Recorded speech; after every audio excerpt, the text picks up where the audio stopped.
আজকে একটু সকাল সকালই ঘুম থেকে উঠেছিলাম, উঠে দেখি বাইরে ঝিরিঝিরি বৃষ্টি পড়ছে। সেই জন্য আবারও শুয়ে পড়েছিলাম।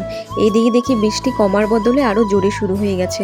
সেই জন্য আবারও উঠে ভাবলাম ঘরে যে টুকিটাকি কাজগুলো থাকে সেগুলোই আগে সেরে নিই।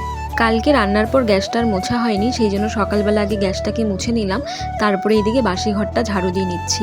আর আমার মেয়ে আর বর কিন্তু এখনও ঘুমিয়ে আছে, আর এই কাজগুলো করতে করতে কিন্তু বাইরে বৃষ্টিটাও কমে গেছে।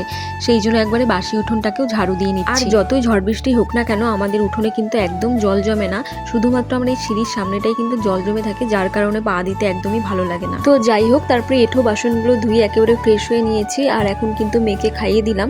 আর এদিকে কিন্তু বাইরে রোদও উঠে গেছে, সেই জন্য বারান্দায় যে জামা কাপড়গুলো মেলা ছিল সেগুলো সব বাইরে মেলে দিয়ে আসলাম। তারপরে ভাতের ডালটা বসিয়ে দিলাম। আর আজকে একটু মাথায় হেনা করব, সেই জন্য হেনাটা এখন গুলিয়ে নিচ্ছি। কালকে রাতেই ভেবেছিলাম ভিজিয়ে রাখবো, কিন্তু কালকে আর মনে ছিল না, তাই সকালবেলা ভিজিয়ে নিলাম। তো এদিকে ডিমের পোচ করে কিন্তু মেয়েকে খাবারটা খাইয়ে দিয়েছি, আর এখন একটু আলু ভাজা করে নিলাম, আর সাথে কিন্তু সোয়াবিনের তরকারিটাও করে নিয়েছি। তারপরে মেয়েকে ঘুম পাড়িয়ে এখন মাথায় হেনাটা লাগিয়ে নিলাম।